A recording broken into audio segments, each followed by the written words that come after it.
Welcome to Conversations Live. For more than a decade, we've brought you the best in books, entertainment, celebrity interviews, and current events. When the movers and shakers of the world have something to say to you, they say it to us first. Here's your host, Cyrus Webb. And welcome back, everyone, to Conversations Live. I'm your host, Cyrus Webb. Glad you all could join us once again before our radio audience here in Mississippi at WYAD 94.1 FM and WYADonline.com. We're glad that you all could be with us. Also, joining us are our friends at iHeartRadio and Amazon Music Podcast. We're glad you all could be with us as well. This is part of our News You Can Use segment here at WYAD. Colon cancer is on the rise in people under the age of 50. However, according to a new Harris poll, 73% of 45-year-olds to 49-year-old adults don't believe that they're at risk for colon cancer or at a low risk for it.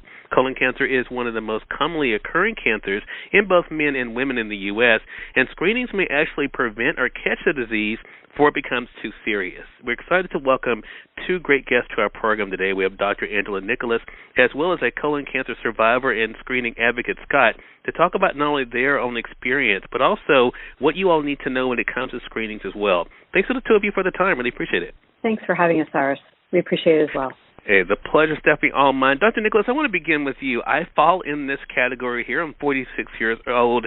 What do the majority of young adults in my age group know when it comes to the risk for colon cancer, and what's the reality of the situation for us?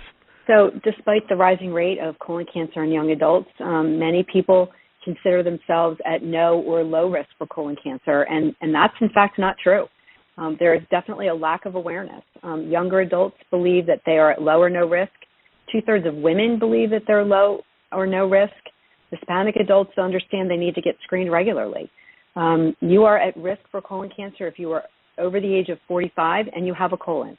And that's one of the things that I've had to learn, especially this year, when speaking with my doctor, Dr. Nicholas, which is why I'm so excited about this segment with you, because I think one thing that I have learned in talking to my doctor, one thing that they had thought even just a few years ago, unless the patient asked if they were in a certain age group, they did not actually do a screening or even recommend a screening.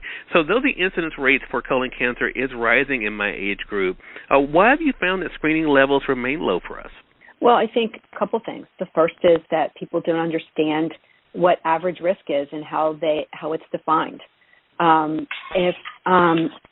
What other people also don't recognize is that they're considered to be at high risk if they have a personal or family history of colon cancer, or they have other high-risk illnesses such as inflammatory bowel disease.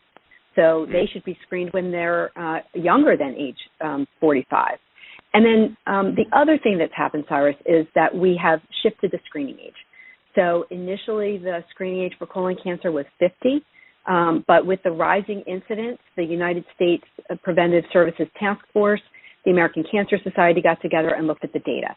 Data was overwhelming that the age of diagnosis for colorectal cancer was shifting earlier and earlier, and so they moved that screening age from 50 to 45. So the message that really needs to get out that you need to get screened for colorectal cancer at age 45. Yeah. Scott, I wanted to bring you into the conversations. I mentioned you're a colon cancer survivor and a screening advocate. Tell us, if you don't mind, about your diagnosis and why you decided to be screened for colon cancer. Sure thing. I've always made health and fitness a priority and don't have any risk factors or family history. So I was a little bit hesitant when my doctor brought up the topic. He suggested a Cologuard test, which I could do at home, and it's non-invasive, only takes a few minutes. Sent me one in the mail, and I sent it back, and it came back positive. So I went in for a full colonoscopy, and they found a tumor. It was about the size of a tennis ball, and it had to be removed with surgery, but I am now cancer-free.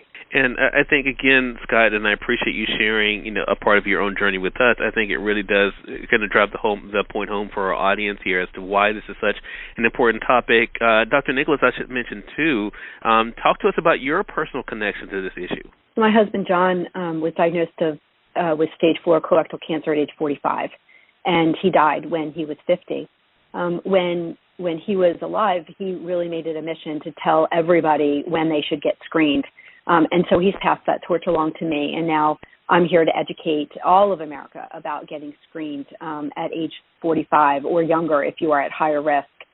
Other medical professionals also need to make sure that they're making it their personal mission to talk with their patients about getting screened. Everybody needs to get screened at age 45 or younger, again, if you're at higher risk. Well, I appreciate you sharing your story as well, Dr. Nicholson. I appreciate the two of you using this platform and others to be able to raise awareness for sure.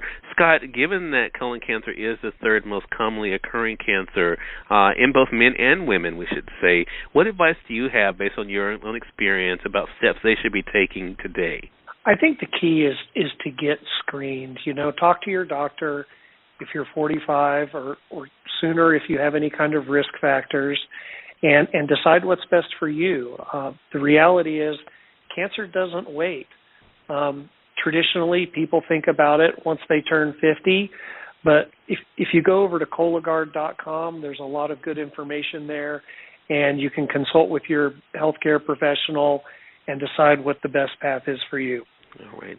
Again, that's Cologuard.com. We'll make sure that we're linking that up for our audience. Again, everyone, Dr. Angela Nicholas and Scott have been our guests, talking with us about the importance of colon cancer screenings and why it's something all of us should be aware of. Thanks again to the two of you for this time. It really means a lot. I know it's going to help people to do things that are going to help them to live better lives, but also to be knowledgeable about what's happening with their bodies. And looking forward to having the two of you on the program again. Thanks so much, Cyrus. Thanks for raising awareness. Really important. The pleasure's definitely all mine. Thanks again. And we thank your audience for tuning in to another great segment of Conversations Live, part of our News You Can Use segment here at WYAD 94.1 FM and WYADonline.com. Until next time, I'm your host, Cyrus Webb, saying as always, enjoy your day, enjoy your life, enjoy your world. Thank you all for choosing Conversations Live. Now let's go make today amazing. Take care.